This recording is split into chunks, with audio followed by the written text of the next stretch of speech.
आज की वीडियो में हम लोग पढ़ने वाले हैं इंटरमीडिएट के स्टूडेंट्स के लिए फ्लेमिंगो प्रोज का पहला chapter the last lesson written by Alphonse Daudet. तो उन्होंने ये चैप्टर लिखा है। तो आज हम लोग इसके लॉन्ग क्वेश्चंस की और आंसर की स्टडी करेंगे। तो आइए बिना किसी देरी के हुए हम लोग चलते हैं अपनी वीडियो की तरफ। तो दोस्तों इसमें एक लॉन्ग क्वेश्चन करने के लिए आता है और वो भी 80 नंबर में करना होता है। मैं उसका आंसर कितने में लिखना होता है, हमको 80 नंबर में लिखना होता है। तो answer and one of the following question in about 80 words, यानी हमें क्या करने होता है 80 वर्ड्स में उसका आंसर लिखना होता है। तो आइए देखते हैं किस तरीके से पहला क्वेश्चन है। इसमें मैं एक चीज़ आपको और बता देता हूँ कि मैंने साथ ही साथ इनकी हिंदी भी प्रोवाइड कराई है कि इन फ्यूचर में आप अपने से भी खुद से भी पढ़ें तो आप अच्छे से खुद भी क्वेश्चन को समझ लें। क्योंकि ऐसा होता है कि अगर इस हर चीज़ को रटना या इतने क्वेश्चन रट पाना काफ़ी मुश्किल होता है। जितना समझ के चीज़ों को पढ़ेंगे उतना ही हमें याद करने में भी आसानी होगी। तो इसलिए मैंने आपकी हेल्प के लिए, आपकी सहायता के लिए साथ ही साथ हिंदी भी प्रोवाइड कराई है जो आगे आपको बहुत ज़्यादा मदद करने वाली है। तो हमारा पहला क्वेश्चन है जो इस बार 2022 के एग्ज़ाम में ये पूछ लिया गया है। 2022 के एग्ज़ाम में इसको क्या कर लिया गया है, पूछ लिया गया है। तो आगे है वाई वाज, पहला क्वेश्चन है हमारा, why was French running towards school that day, what did he notice during the way. French उस दिन स्कूल की तरफ क्यों भागा जा रहा था और रास्ते में उसने क्या गौर किया। तो दोस्तों इसका हमारा आंसर है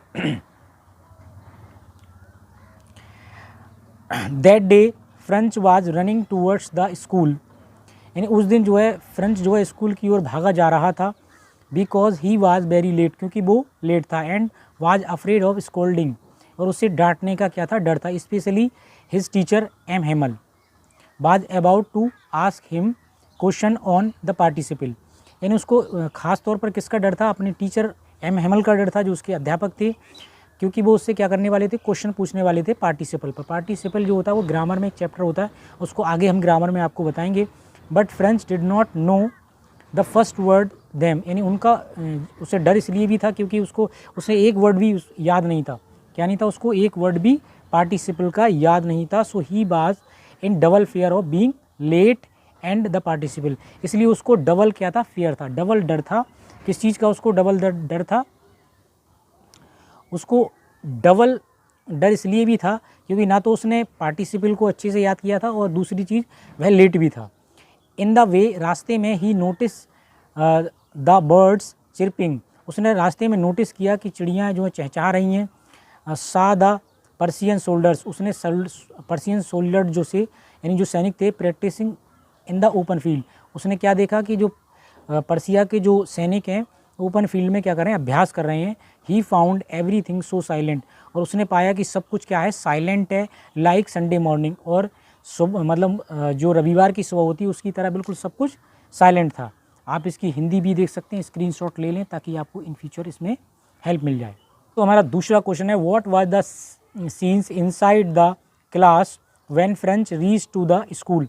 ये 2022 के एग्ज़ाम में इस बार पूछ लिया गया है।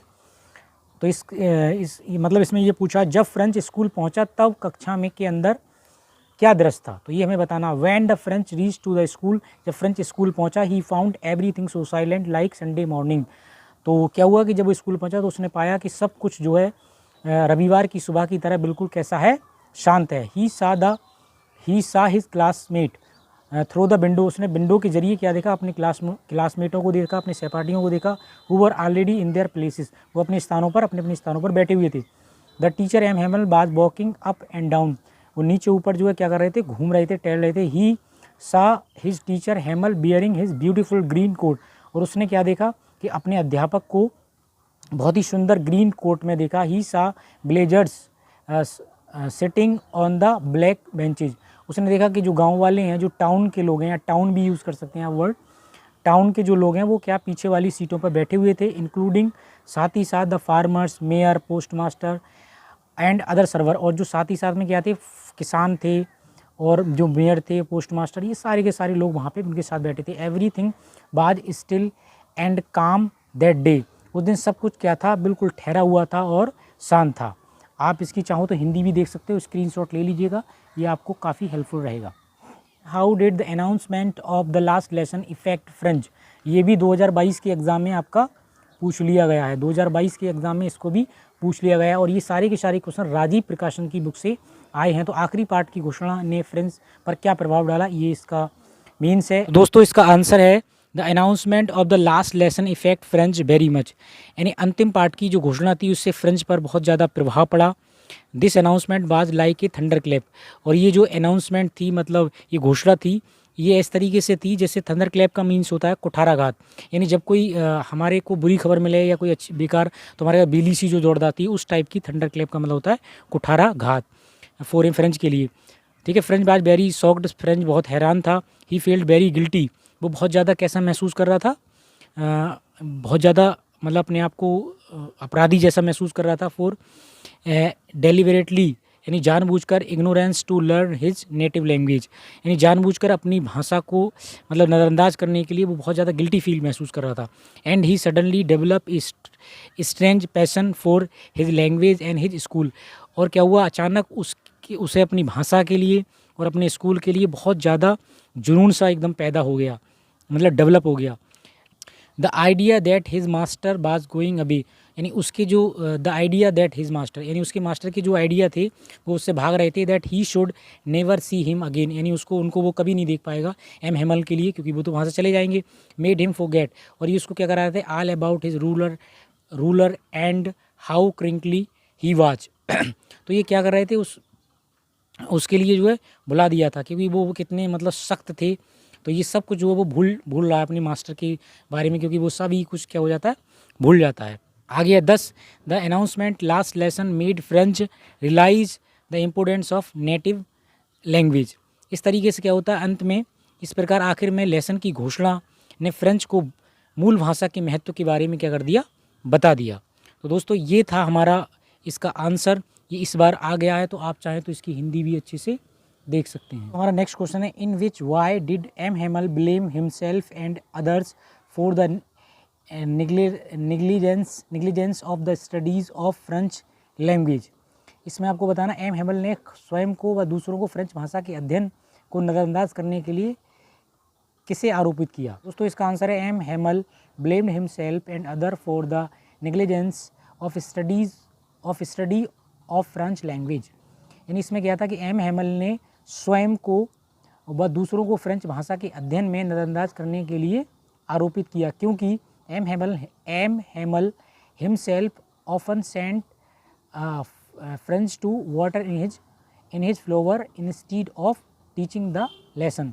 क्योंकि अक्सर जो जो एम हेमल होते हैं वो फ्रेंच को कहाँ भेज देते हैं, मतलब पानी लगाने के लिए भेज देते हैं अपने फूलों के लिए, मतलब उसके बजाय टीचिंग द लास्ट लेसन, यानी मतलब पाठ पढ़ाने के बजाय वो क्या करते हैं, उसको पानी लगाने के लिए भेजते हैं। He gave French a holidays, और वो क्या काम करते हैं holidays whenever he wanted to fishing, जब वो मछली पकड़ना चाहता है तो उसको क्या करते हैं, वो छुट्टी भी दे देते हैं जब भी कभी।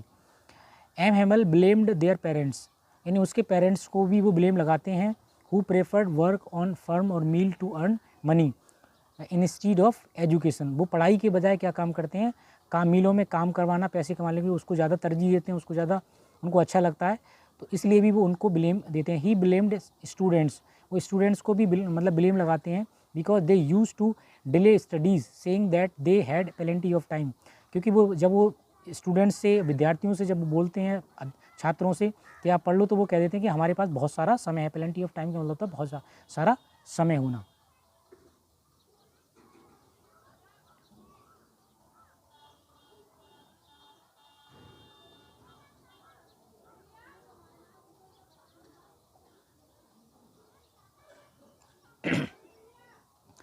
In this way, the M. Hamel blamed everyone for the negligence of studies of French language. इस तरीके से इस प्रकार हम कह सकते हैं कि वो ब्लेम लगाते हैं हर किसी के, कि हर कोई जो है इस मतलब फ्रेंच लैंग्वेज को नज़रअंदाज करने के लिए जो इसका अध्ययन है वो हर कोई क्या है, जिम्मेदार है।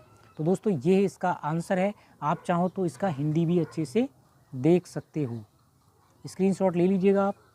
तो ये 5वां क्वेश्चन है और इसका अंतिम क्वेश्चन है, what happened at last, how did M Hamel last the class. अंत में क्या हुआ और एम हेमल ने किस प्रकार कक्षा का अंत किया, ये आपको बताना काफ़ी इंपॉर्टेंट है, 2023 के एग्ज़ाम में बहुत इंपॉर्टेंट है। दोस्तों इसका आंसर है at the end of his last lesson, यानी अपने आखिरी पार्ट के अंत में एम हेमल स्टूड अप, और वो खड़े होते हैं। ही वाज लुक्ड वेरी पेल, और वो बहुत ज़्यादा पीले से दिखाई देते हैं, यानी उनका चेहरा पीला दिखाई देता है। It was silent all around in the class, वो बहुत साइलेंटली क्या करते हैं, सब कुछ क्या होता है, क्लास के चारों ओर शांत होता है। एम हेमल से farewell to his students and people of the towns, वो क्या काम करते हैं, सबको विदाई देते हैं अपने छात्रों के लिए और जो उस टाउन मतलब वहाँ के जो लोग होते हैं उस टाउन के उनको। But extremely emotions stopped his voice, लेकिन क्या होता है कि मतलब इतना ज़्यादा उनको इमोशनल होती है, भावनाओं में वो खोए हुए होते हैं कि वो स्टॉप वॉइस, उनकी आवाज़ जो है वो रुक जाती है। Then he wrote vive la France, यानी वो उस पर लिखते हैं as large as he could on the board, जितना बड़ा हो सके उतना बड़ा वो बोर्ड पर लिखते हैं, वाइट बोर्ड ब्लैक बोर्ड पर ला ब्ला, वो वाइव ला फ्रांस, इसका मतलब होता है फ्रांस जिंदाबाद या फ्रांस अमर रहे। And he dismiss the class, और वो क्लास को ख़त्म कर देते हैं with the gesture of hand, यानी हाथ के इशारे से वो क्लास को क्या करते हैं, ख़त्म करते हैं, और वो बोलते हैं यू मे गो, और तुम अब जा सकते हो, इस तरीके से। तो दोस्तों आप चाहो तो इसकी अच्छे से आप हिंदी भी देख सकते हैं। कमेंट करके जरूर बताइएगा आपको ये वीडियो कैसा लगा। अगर आपको ये वीडियो अच्छा लगा हो तो हमारे चैनल को लाइक शेयर कमेंट जरूर करें, ताकि मुझे मोटिवेशन मिले और मैं आपको अच्छी से अच्छी वीडियो लेकर के आऊँ। और हम मिलते हैं एक और नई वीडियो में, तब